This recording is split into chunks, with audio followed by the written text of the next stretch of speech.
Hello সবাইকে, welcome to my second blog.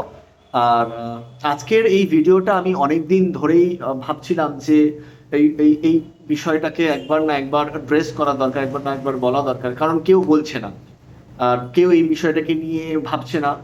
আর এটা একটা খুবই ক্রিটিক্যাল ইস্যু, যেটা কিন্তু আগামী যে আমাদের বলা যেতে পারে জেনারেশন যারা আসতে চলেছে, অন্তত যাদেরকে আমরা বলতে পারি এই আমাদের স্টুডেন্ট জেনারেশন বা যারা পড়াশোনার শিক্ষার্থী যারা আর কি রয়েছে, তাদের জন্য কিন্তু এটা খুবই গুরুত্বপূর্ণ, বা যে প্যারেন্টসরা রয়েছে তাদের জন্য কিন্তু এটা খুবই গুরুত্বপূর্ণ।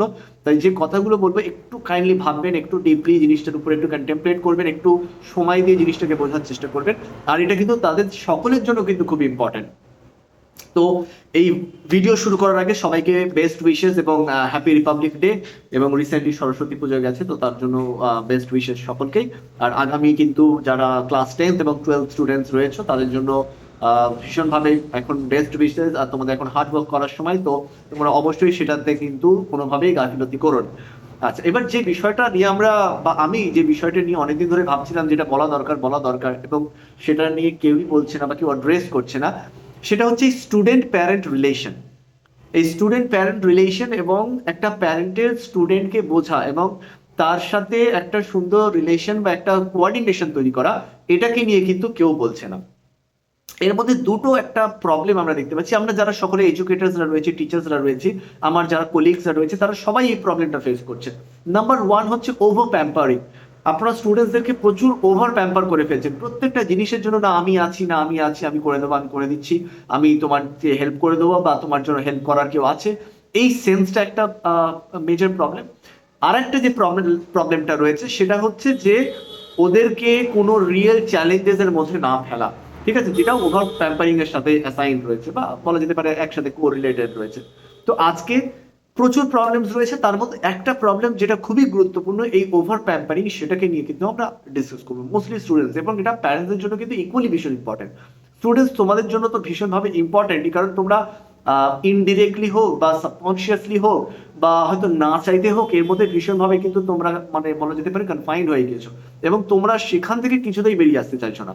তো আজকের আমাদের টপিক হচ্ছে ওভার প্যাম্পারিং বাই প্যারেন্টস, যেটা সকল টিচার্সদের কিন্তু একটা বিষয়। তো আমরা শুরু করছি আমাদের এই বলা যেতে পারে আলোচনা, এবং আমার কিছু কথা যেগুলো আমি অনেকদিন ধরে ভেবেছিলাম বলবো। তো প্রথমত না, আজকেকার প্যারেন্টসরা যারা অনেকটাই হয়তো স্ট্রাগলিং ফেজ থেকে উঠে এসেছে বা যারা অনেকে একটু স্ট্রাগল করে উঠে এসেছে, তারা না চায় না কখনোই যে তাদের বাচ্চারা কোনো কষ্ট পাক, বা তারা চায় না কোনোভাবে যে আমার বাচ্চা কোনো হয়তো সেই স্ট্রাগলটা বা সেই মানে অবস্টাকলস গুলো কোনোভাবে জীবনে ফেস করুক, যেটা আমরা ফেস করে এসেছি বা যেটা আমি প্রবলেম ফেস করেছি। কিন্তু একবার কি ক্রিটিক্যালি ভেবেছেন যে আজকে যে আপনি যে জায়গায় দাঁড়িয়ে রয়েছেন, সেটা হয়তো হতে পারে একটু মডারেট স্কেলে, বা হয়তো আপনার হতে পারে যে বেশ বড় ইমপ্রুভমেন্ট বা একটা বড় স্টেটে বা জায়গায় আপনি দাঁড়িয়ে রয়েছেন। সেটা কিভাবে সম্ভব হয়েছে, সেটা কেন আপনি ওই জায়গায় পৌঁছাতে পেরেছেন? যদি আপনি সত্যি তেমন কিছু পজিশনে না পৌঁছাতে পারেন, তাহলে হয়তো আপনার সঠিক গাইডেন্স বা সেই অভাবটা রয়ে গেছে। কিন্তু যারা অনেকেই একদম জিরো লেভেল থেকে, তারা কিন্তু তাদের পরিশ্রমের মাধ্যমে কোনো গাইডেন্স বা কোনো সাপোর্ট বা কোনো সেই জিনিসটা বা সেই হেল্পটা, সেই অ্যাসিস্ট্যান্সটা না পেয়ে যারা আজকে অনেক বড় জায়গায় এসে উপস্থিত হয়েছে বা পৌঁছেছে, তাদের এটা সম্ভব হওয়ার পিছনে যে আমরা বলতে পারি যে ফোর্সটা রয়েছে, সেটার উপরে কি কখনো ভেবেছেন যে সেটা কি করে সম্ভব হলো? এবং সেটা যদি আপনি একটু ক্রিটিক্যালি ভাবেন, তাহলে বুঝতে পারবেন যে একমাত্র আপনার এই বলা যেতে পারে যে অ্যাবসেন্সটা আপনার কিন্তু একটা মোটিভেশনাল ফোর্স হয়ে দাঁড়িয়েছে। মানে যেটাকে আমরা বলতে পারি, এই যে আপনার কোনো একজন বা কোনো একটা বড় সাপোর্ট বা আপনার ওই করে দেওয়ার কোনো একজন ব্যক্তির অভাবটাই কিন্তু আপনার করতে পারার ক্ষমতাতে কিন্তু পরিণত হয়েছে। মানে ইন শর্ট, অ্যাবসেন্সটা আপনার কিন্তু কনভার্ট হয়ে গিয়েছে একটা প্রেজেন্সে, একটা মোটিভেশনাল প্রেজেন্সে। এবং আপনি যখন ওই মোটিভেশনাল প্রেজেন্সটাতে, যখন আপনার বাচ্চাকে আপনি অ্যাসিস্ট করতে চলে যান, বা আপনি যখন ওই জায়গাটাকে অর্জন করতে বা ওই স্পেসের মধ্যে ঢুকে যেতে শুরু করেন, তার মধ্যে সব থেকে বড় যে প্রবলেমটা হয়, সেটা হচ্ছে ও নিজে কিন্তু নিজেকে সেলফ মোটিভেট করতে কোনোদিন পারে না। নাহি ও কখনো কোনোদিন নিজেকে সেই উদ্যমী করার চেষ্টা করে যে ও নিজে ওই প্রবলেমসগুলোকে বা অবস্টাকলসগুলোকে কিন্তু কোনোভাবে আর কি রেমেডাইজ করবে, বা তার কোনো একটা রেমেডি বের করবে, একটা সলিউশন একটা কিছু বের করবে।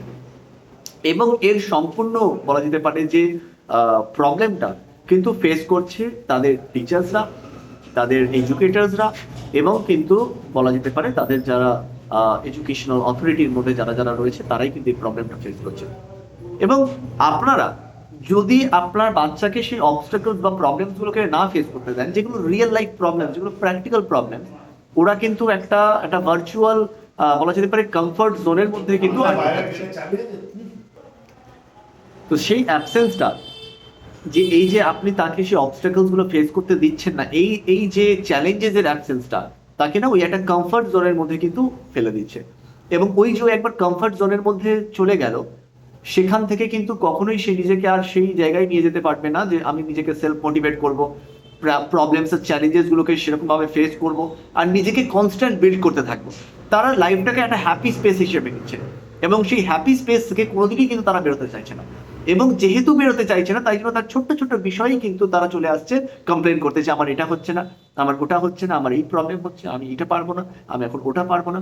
এবং তারা কোনোভাবেই আচ্ছা পারবো না, বাট আমি হেল্পলেস এবং আমি করবই, এই যে মনোভাবটা, এটাকে কিন্তু করতে পারছেন না, এটা মানে করতে পারছে না। এবং তার পিছনেও কিন্তু বলা যেতে পারে যে প্যারেন্টসরা অনেকটা বেশি দায়ী। যখনই সে বলছে আমার এটা হচ্ছে না বা পারছে না, অনেক প্যারেন্টস, সবাই না, মোস্ট প্যারেন্টস নাওয়াডেজ তারাই কিন্তু সেই জায়গাটাতে তাদেরকে প্যাম্পার করতে শুরু করেছে। আচ্ছা ঠিক আছে, ছেড়ে দাও, পরে হবে। আচ্ছা ঠিক আছে, করতে হবে না। আচ্ছা ঠিক আছে, আমি ভালো অন্য টিচার এনে দিচ্ছি। আচ্ছা ঠিক আছে, আমি অন্য কোনো ভালো তোমাকে কোচিং সেন্টারে পাঠিয়ে দিচ্ছি। এবং সে এই যে অবস্টাকলটাকে কখনো নিজের হাতে সে সলভ করতে পারলো না, তার জন্যই কিন্তু সে আলটিমেটলি গিয়ে কখনো নিজেকে কিন্তু আপস্কেল করতে পারছে না, তা নিজেকে কিন্তু কখনো ওই চ্যালেঞ্জেস গুলোকে কিন্তু ফেস করতে পারছে না, এবং তার থেকে কিন্তু উপরে উঠতে পারছে না। এবং এইটা কিন্তু আপনাদের প্যাম্পারিং এবং স্টুডেন্টসদের এই অবস্টাকেল ফেস না করতে পারা, এর জন্য কিন্তু ভীষণভাবে দায়ী। এবং আপনি যদি সত্যি আপনার স্টুডেন্টসদেরকে কিন্তু গ্রো করাতে চান, আপনি যদি আপনার স্টুডেন্টসদেরকে যদি সেই জায়গাটায় নিয়ে যেতে চান যে সে নিজে প্রবলেম সলভিং এবিলিটি গ্রো করবে, এবং সে নিজে প্রবলেমসগুলোকে অ্যাপ্রিহেন্ড করতে পারবে, চিনতে পারবে, এবং তার একটা সলিউশন বের করতে পারবে, তাহলে আপনাকে প্যারেন্টসদেরকে কিন্তু একটু রুখে দাঁড়াতে হবে। প্যারেন্টসদেরকে কিন্তু অবশ্যই কিন্তু তাকে একটা স্ট্রিক্ট জোনে ফেলতে হবে, তাকে একটা বলা যেতে পারে একটা ভীষণভাবে একটা চ্যালেঞ্জিং একটা অ্যাটমসফিয়ারে ফেলতে হবে। তবেই গিয়ে কিন্তু সে আলটিমেটলি তার নিজের ওই ব্রেক পয়েন্টটাকে, যেটাকে আমরা বলি একটা স্টুডেন্টের একটা লিমিট সেট হয়, সেই লিমিটটাকে আমরা যদি ব্রেকিং পয়েন্ট বলি, তাহলে সেই ব্রেকিং পয়েন্টের উপরে কিন্তু সে এগোতে পারবে। আগে ভাঙবে, তারপরে কিন্তু নিজেকে গড়বে। আর যে ভাঙছে এবং গড়ছে, সেই কিন্তু নিজেকে একদম স্ট্রং করতে পারবে। বায়োলজিক্যালি একটা কথা হয়, আমরা জানি, যারা বায়োলজি স্টুডেন্টসরা রয়েছে তারা সবাই জানো, যে ফ্র্যাকচার কিন্তু অ্যাকচুয়ালি বোনস হার্ড করতে আমাদেরকে সাহায্য করে। তো তোমার যত বেশি ফ্র্যাকচার হবে, তত তুমি বেশি স্ট্রং হবে। তো তেমন ভাবে তুমি যত ডিফিকাল্টি ফেস করবে, যত তুমি ফেলিয়ার এক্সপিরিয়েন্স করবে, ততই কিন্তু তুমি নিজেকে গ্রো করতে পারবে, কারণ তুমি তত ইন্টারনালি স্ট্রং হচ্ছ। আর এই ইন্টারনালি স্ট্রং হতে গেলে তোমাকে কিন্তু এই অ্যাটমসফিয়ার এবং এনভায়রনমেন্ট গুলোকে কিন্তু এক্সপিরিয়েন্স করতে হবে। তো প্যারেন্টসদেরকে আমার এটা অনুরোধ যে একটু কাইন্ডলি ওদেরকে কিন্তু ওই প্রবলেমস গুলোকে ফেস করতে দিন, ওই চ্যালেঞ্জেস গুলোকে ফেস করতে দিন। আজকে চ্যালেঞ্জেস ফেস করবে, আজকে একটু হয়তো পিছবে, কালকে দুপা মানে এগোনোর কিন্তু ওদের কাছে সাহস এবং কনফিডেন্স পাবে। কালকে কিন্তু ও এগোনোতে ভয় পাবে না, কালকে কিন্তু ও যে কোনো লাইফের চ্যালেঞ্জেস ফেস করতে পারবে। সেটা আমাদের ইনস্টিটিউশনাল বুলি হোক, সেটা ইনস্টিটিউশনাল একাডেমিক চ্যালেঞ্জেস হোক, সেটা আমাদের স্কুল লেভেলের ইন্টারভিউস হোক, যে কোনো চ্যালেঞ্জেস কিন্তু তারা সেটা ক্লিয়ারলি এবং দক্ষতার সাথে, মানে বলা যেতে পারে এক কথায় খুবই কনফিডেন্টলি কিন্তু তারা সেটাকে ফেস করতে পারবে। তো আজকের আমাদের ভিডিওতে এই বিষয়টা ছিল।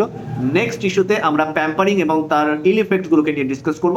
তো আশা করব চ্যানেলের মাধ্যমে কিছু ইম্পর্টেন্ট তথ্য বা ইম্পর্টেন্ট কথা, যেগুলোকে সবসময় প্রকাশ্যে আনা হয় না বা কেউ তেমন ভাবে বলে না, সেগুলো আপনারা জানতে পারছেন।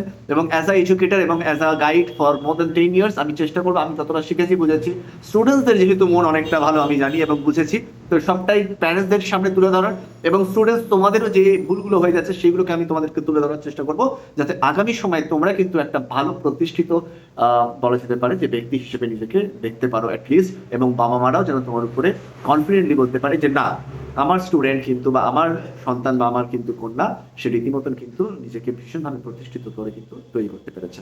তো আজকের জন্য এখানে থ্যাংক ইউ, বাই বাই। আবার দেখা হবে নেক্সট ভিডিওতে। আশা করবো এত দিনে তো সাবস্ক্রাইব করে ফেলেছে। Thank you, bye by.